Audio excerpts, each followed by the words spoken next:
বিহুৱতী বোৱাৰী প্ৰতিযোগিতাত প্ৰথম পুৰস্কাৰ পাবলৈ সক্ষম হোৱা মনিকা আচলতে আঁৰৰ মানুহগৰাকীৰ কথাই মই ক'ব বিচাৰিছোঁ।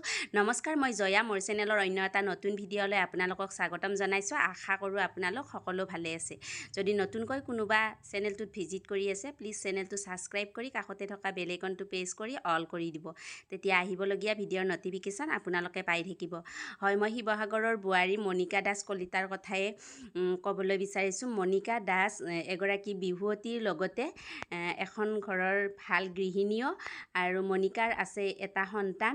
লগতে মনিকাৰ কথা শাহুৱে ইমান ধুনীয়াকৈ ক'লে, বোৱাৰী হিচাপে নহয় ছোৱালী হিচাপে ভাবে মনিকাক, আৰু মনিকা আগৰ পৰাই এনেদৰে বিহু নাচাত পাকৈত বুলি শাহুৱে জানেয়ে। আৰু বিহুৱতী বোৱাৰীৰ মঞ্চত প্ৰথম পুৰস্কাৰ পোৱাৰ উপৰিও মনিকাই আগতেও বহুত এনেদৰে সন্মান বুটলিবলৈ সক্ষম হৈছে, আৰু মনিকাৰ এনেদৰে সন্মান পোৱা বস্তু মনিকাৰ ঘৰত ভৰি আছে।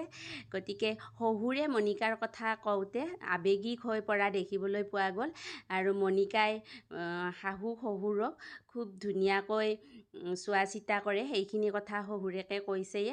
আৰু ওচৰ চুবুৰীয়াইও মনিকাক ভালদৰে জানে, খুব ভাল এগৰাকী বোৱাৰী, এগৰাকী বিহুৱতীৰ লগতে এগৰাকী খুব ভাল গৃহিণী।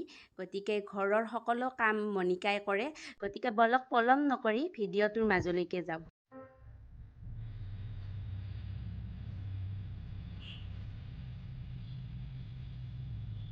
শিৱসাগৰ জিলাৰ জয়সাগৰ জেৰেঙা নগৰৰ বোৱাৰী মনিকা দাস কলিতা। 2018 চনত উজ্জ্বল কলিতাৰ লগত বিবাহপাশত আবদ্ধ হৈছিল মনিকা দাস। এগৰাকী বোৱাৰী হিচাপে মনিকা ঘৰখনৰ সকলোৰে আপোন। শহুৰ অতুল কলিতা আৰু শাহু চন্দ্ৰিকা কলিতাই মনিকা দাস কলিতাক বোৱাৰীৰ সলনি নিজৰ ছোৱালী হিচাপে মৰম কৰে। বোৱাৰীৰ সাফল্যত তেওঁলোক আনন্দিত।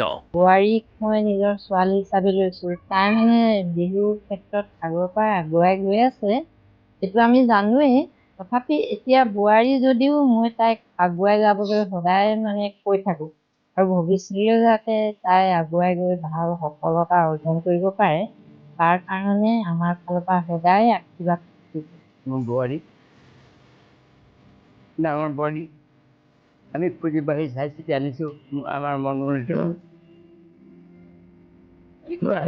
মা দেউতা নিচিনা বিচাৰিব ভাল নহয়, সকলোখিনি অফাৰ নকৰে। আমি বহুত সুখী। বোৱাৰী এগৰাকীৰ যি দায়িত্ব বা কৰ্তব্য সেয়া খুব সুচাৰুৰূপে পালন কৰি আহিছে মনিকাই।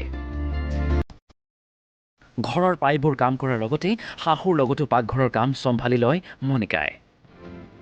কেৱল সেয়াই নহয়, স্বামী আৰু সন্তানৰ সকলো দায়িত্ব সুন্দৰৰূপে পালন কৰাৰ লগতে বিহু নৃত্যৰ আখৰাও অব্যাহত ৰাখিছে মনিকাই।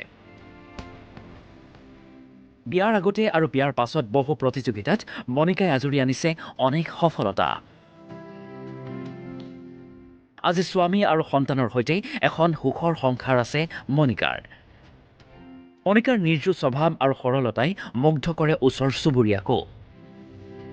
মনিকা দাস আমাৰ গাঁৱৰে বোৱাৰী, শেহতীয়াকৈ আপোনালোকৰ অনুষ্ঠানটো তেখেতে যথেষ্ট সুনাম অৰ্জন কৰিছে, আৰু এই অঞ্চলটোলৈ বিয়া হৈ অহাৰ পাছতে আমাৰ গাঁৱৰ প্ৰতিটো অনুষ্ঠানৰ লগতে ওচৰ চুবুৰীয়া সাংস্কৃতিকভাৱে সামাজিকভাৱে সকলো ক্ষেত্ৰতে অতি আগ্ৰহেৰে অংশগ্ৰহণ কৰি সফলতা অৰ্জন কৰিছে। আজি মনিকা বিহুৱতী বোৱাৰীৰ মেগা ফাইনেলৰ এগৰাকী ফাইনেলিষ্ট। মনিকালৈ থাকিল অনেক শুভকামনা।